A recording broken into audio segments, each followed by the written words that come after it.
Meu nome é JC Santos, tenho 23 anos e sou de Piabetá, Magé. É a Baixada Fluminense aqui do Rio de Janeiro.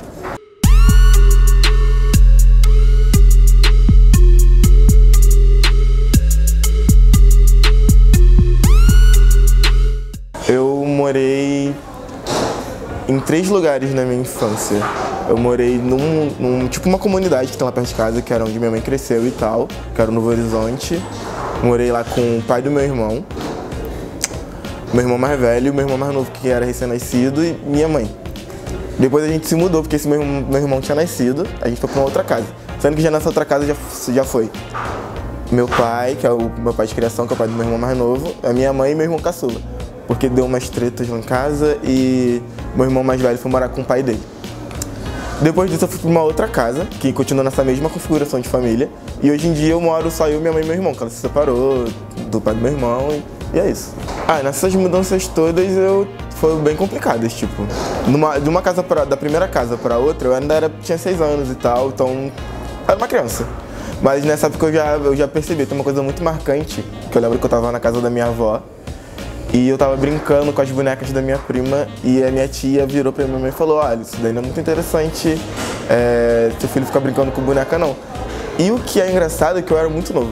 Eu era muito novo e isso foi uma das coisas determinantes. Eu tava brincando no quarto e eu vi ela falando pra minha mãe. E minha mãe, quando chegou em casa, virou pra mim e falou: não quero mais você brincando com boneca. Na época eu não entendia, é aquela questão, né? Eu não entendia porque eu não podia estar brincando. Pra mim era só uma boneca, um boneco, como qualquer outra coisa. No colégio, um marcante que também mexeu comigo pra caramba foi na sexta série ou quinta série, eu não lembro. Um menino me chamou de Babel, alguma coisa assim, que acho que tinha alguma coisa que rolava na época, que tinha algum negro que tinha esse nome, Babel, e a galera entendeu Barbie Girl. E como eu só andava com as meninas, esse foi o meu apelido de Barbie Girl durante 2 anos seguidos.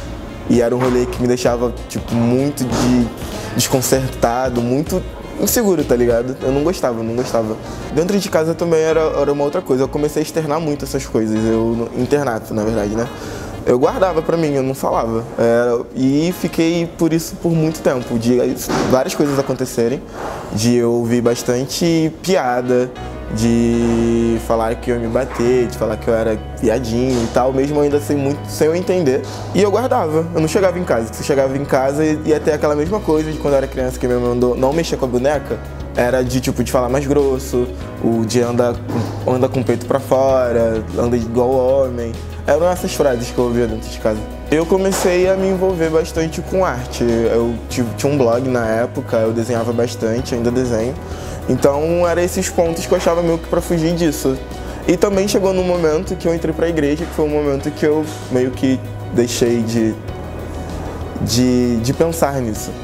Eu deixava de pensar nisso, mas chegava à noite, eu assistia sempre algum vídeo pornô gay, tá ligado? Eu ia pra igreja e chegava em casa e fazia isso. Foi quando eu comecei a construir um pouco essa sexualidade, mas também era uma sexualidade que, ao mesmo tempo que eu parava pra assistir esses vídeos, eu negava ela. Eu entrei na igreja mesmo por questão que minha mãe sempre falava, que eu era católico. Então eu entrei na igreja com 15 anos. Então eu entrei lá pra fazer as coisas, tipo, primeira comunhão, batizado, crisma, essas coisas todas que minha mãe falava que tinha que fazer. Mas lá dentro que eu comecei a ter essas questões de que algo que eu estou fazendo, que eu sou... Eu não acreditava que eu era, então algo que eu estava fazendo era errado. E com o tempo, lá dentro, eu ficava muito mal, ficava péssimo quando eu via vídeo, quando eu olhava para um garoto e via que eu sentia mais atração por um menino do que por uma menina, mas ainda não tinha ficado com nenhum menino nessa época. Você se sentia culpado? Sim, nossa, bastante. Foi um rolê de eu passar anos, foi tipo, até eu me entender o que eu tava, entender o que eu era, que não era problema nenhum, foi bem pesado. Você achava que era só com você? Sim, eu achava que era só comigo. Eu me aceitei com... Quantos anos, Jefferson? Com 18 anos, já foi bem velhinho, quando eu me entendi mesmo. Foram os meus amigos, tipo, a galera que eu tava andando na época, que não era nem a galera da igreja, era uma galera que ia numa praça perto da minha casa. A galera que eu já tava andando nessa época era uma galera que a gente ia pra festinhas e geral ficava. Era uma coisa assim. Sendo que eu ainda não ficava. Eu ia pra essas. Passei 2 anos indo pra casa de uma amiga minha e não ficava com ninguém. Naqueles momentos você ainda falava que era hétero. Exato, exato. E foi quando eu literalmente já tinha saído da igreja que eu virei pra mim e falei, cara, eu tô mentindo só pra mim. Por enquanto é uma mentira, tipo, dizer que eu não sou gay é uma coisa que eu tô dizendo pra mim, eu tô mentindo pra mim. Mas pode ser algo que vai que eu venha continuar nessa mentira, eu case. Aí eu case com uma mulher, tenha filhos com ela e chegar um momento naquele ápice de tipo, eu ainda tá com a minha mulher, com os filhos e tendo um relacionamento com outro cara. Pra mim, eu parei pra pensar nesse momento e falei, quer saber? Não tem nada de errado. Não tem nada de errado e foi isso. E eu fui decidido, tipo, não tem nada de errado. Quando foi com nada de errado, fiquei com meu vizinho nessa festa. E na mesma semana que eu fiquei com meu vizinho nessa festa, ia até a primeira Baticu aqui no Rio. Nossa. Aconteceu coisas. Né? Não teve a Baticu, mas teve uma Lapa depois disso. E foi. E depois disso, passei pelo processo também de contar pra minha mãe. Mas a primeira pessoa que chegou pra mim pra conversar foi meu padrinho. E foi uma cena muito interessante. Porque fazia tempo que eu não ia lá, até mesmo pra essa minha questão de sexualidade, que eu já tava ficando com bastante gente. E ele me mandando mensagem direto, minhas primas me mandando mensagem direto, minha tia mandando mensagem direto. A minha mãe é manicure, fazia mãe da minha tia, ela chegava falando, seu padrinho quer conversar com você. Eu falava, o que tanto ele quer falar comigo? Até que teve um dia que eu cheguei lá, eu falei, o que você quer falar comigo? Ele, então, chegou em mim que você tá ficando... Ele não sabia como perguntar, que ele queria perguntar de um jeito que não fosse nada ofensivo. Aí ele virou, perguntou se eu ficava com garotos, eu respondi, sim. Aí ele, mas foi algo que foi algo tipo que você foi induzido por alguém ou foi algo seu? Não, foi algo natural, né? Eu só fiquei, foi isso. Aí ele olhou pra mim e falou, eu já sabia, desde criança. E eu fiquei tipo... Você desconfiava que ele já sabia? Não, tipo, não tinha como não desconfiar que não sabia. Eu era uma criança bem viada. Eu era muito viado quando criança. Você deu uma paz saber que ele agiu naturalmente? Sim, que ele agiu naturalmente, que a minha madrinha agiu naturalmente, que a minha prima, que era que é minha amiga de infância, ficou do meu lado, ela me mandou uma mensagem maravilhosa também. E eles falaram, se você quiser apoio pra falar pra sua mãe, só falar que a gente marca aqui em casa, você vem e fala. E eu fiquei, tipo, muito feliz. Mas eu também não contei pra minha mãe nessa época. Eram várias questões homofóbicas dentro de casa. Tipo piadas. Já passou por uma situação de ela reunir eu, meu irmão mais velho, meu irmão mais novo, e o marido na sala e perguntar se algum de nós era gay, porque ela queria contar uma coisa super engraçada. E eu fiquei tipo...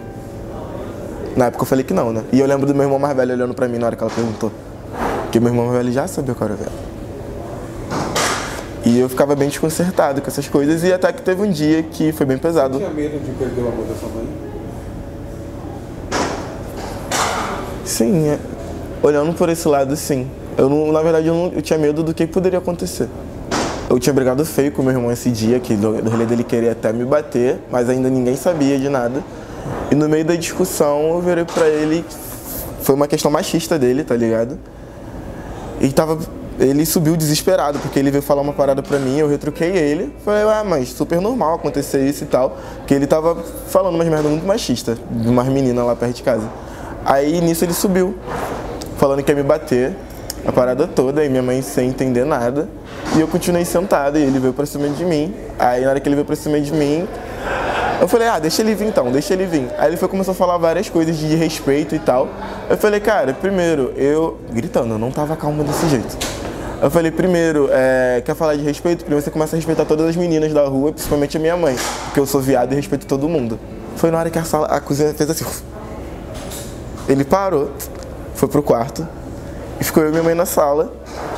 E ela virou pra mim, isso que você falou é sério? Aí eu falei, sim. Aí eu já tô pra te falar isso tem muito tempo, mas eu tava com medo. Aí ela, não, você podia ter me contado, porque você não me contou. E eu fiquei tipo... Eu estava esperando uma reação muito da negativa, mas foi isso. Ela simplesmente virou pra mim e falou, por que você não me contou antes? E nisso eu falei, não sei.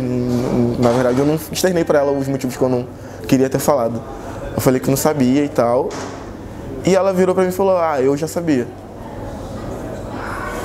E depois a gente ficou mais tempão sem ter uma conversa sobre a minha sexualidade. E quando você contou, saiu um peso das suas costas ou não? Saiu e saiu muito. Eu fiquei muito mais suave de saber que eu podia ficar despreocupado, ir pra algum rolê, ficar com quem eu quisesse, que ela já estava sabendo por mim. Dentro de casa, é uma coisa que a gente não fala muito, mas às vezes rola de entrar algum assunto, aí a gente fala um pouco sobre a minha sexualidade, que eu já namoro tem 1 ano e pouco. Então ela sabe, quando eu viro e falo, estou indo sair com meu namorado. Ela sabe que eu estou saindo com ele, que eu vou passar talvez 3 dias fora de casa, coisas do tipo, mas ela não vem falar sobre a questão da minha sexualidade em si, é uma coisa que se vai falar sim. Vou falar que eu estou saindo para encontrar meu namorado. E nos meus meios sociais é muito suave, porque eu só ando com gente LGBT, gente artista LGBT, galera preta LGBT, então é meio que eu vivo dentro de uma bolha. E quando eu saio para um rolê mais hétero, eu fico meio assim, já esperando a primeira situação vir de homofobia, alguma piadinha, coisa do tipo.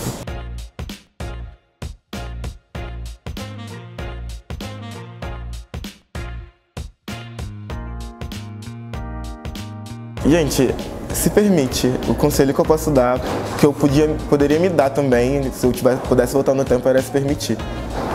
E perceber que não tem nada de errado. Se está acontecendo alguma coisa ali, é porque isso tem que acontecer.